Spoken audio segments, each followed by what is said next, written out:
서경덕 교수가 단단히 화가 났습니다. 일본 시마네현에서 독도 관련 상품 개발에 박차를 가하며 이제는 독도 모양 밥에 일장기를 꽂은 상품까지 등장한 것인데요.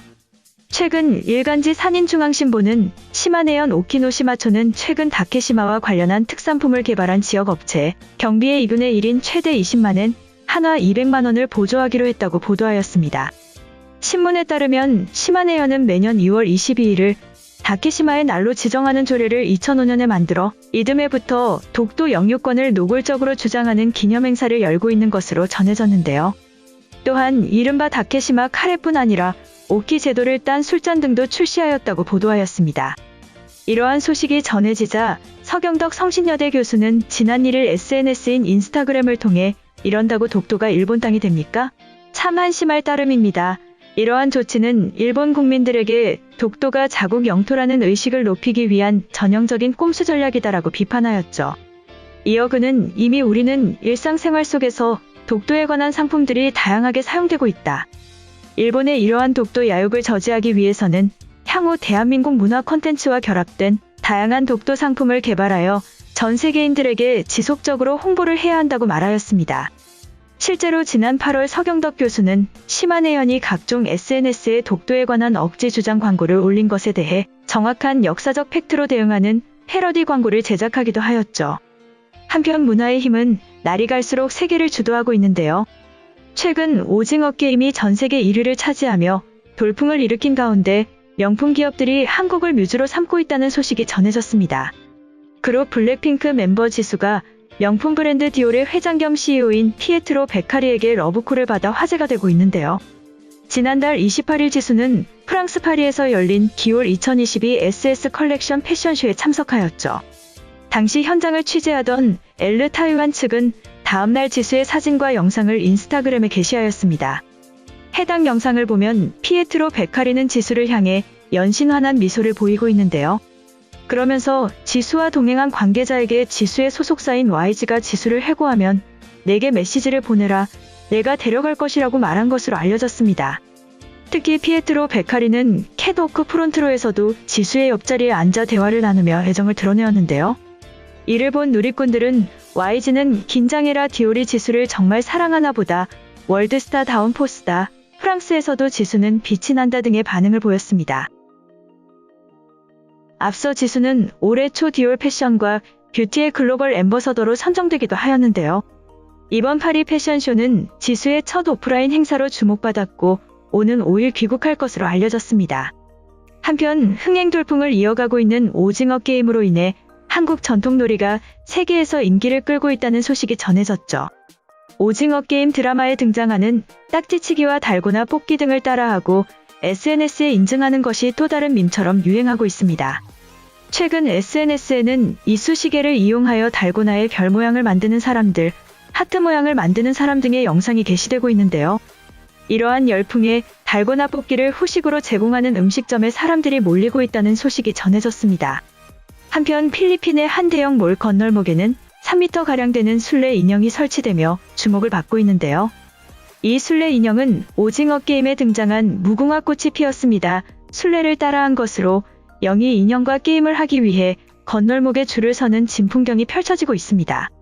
또 딱지치기도 인기를 끌고 있는데 SNS에는 딱지를 만드는 법과 상대 딱지를 잘 넘기는 방법 등을 공유하고 드라마처럼 벌칙을 수행하고 있는 것으로 전해졌습니다.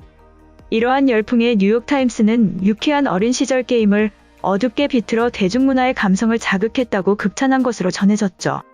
한편 영상이 방송되는 4일 노벨상 수상자가 발표될 것으로 전해지며 한국에서 노벨상 수상자가 탄생할 것인지 세간의 이목이 집중되고 있습니다.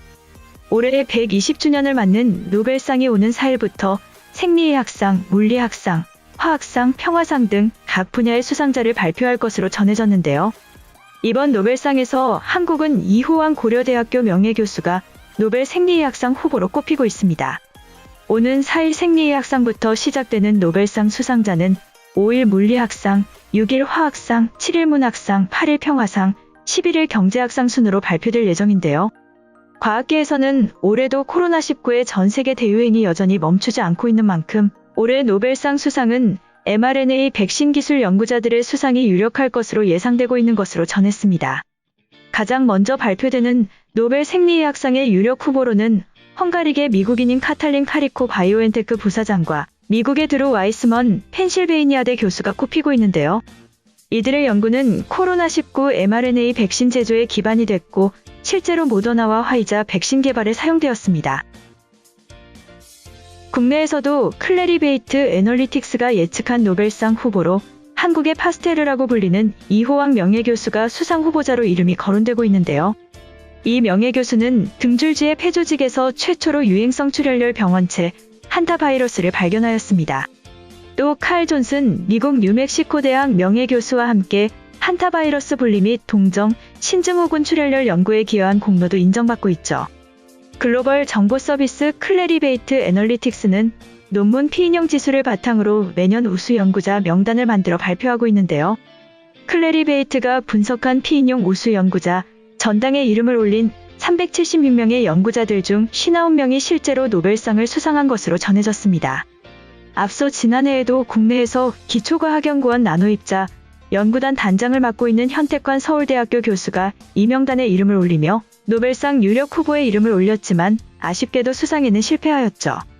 한편 몽골에서는 한국이 심은 나무가 기적을 만들어내고 있다는 소식이 전해졌습니다.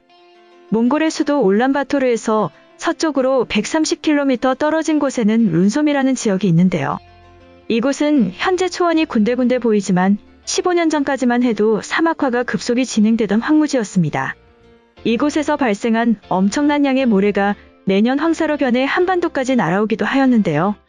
한국 정부는 이를 해결하기 위해 15년 전 이 지역에 몽골 고유 수장인 비술나무, 성장이 빠른 포플러나무 등을 심었습니다. 이 나무들은 건조하고 차가운 기후에 잘 견디고 특히 주민들에게 경제적으로 도움이 될 수 있기 때문인데요. 1년이 지난 지금 이 나무들은 10m가 넘는 키로 자라나 이 지역에서 사막이 확대되는 것을 막는 방어선의 역할을 하고 있는 것으로 전해졌습니다. 최병암 산림청장은 론솜 지역 사람들이 한국이 조성한 숲을 보고 매우 놀라고 있고 굉장히 아끼고 있다고 들었다. 이 숲으로 인해 지역 인구도 늘고 지역 발전 효과도 큰 것으로 알고 있다고 말하였죠. 한국이 만들어낸 이러한 기적은 황사 저감뿐만 아니라 지구 차원의 기후 생태 위기를 극복하는 모델을 만들어낼 수 있을 것으로 주목받고 있습니다.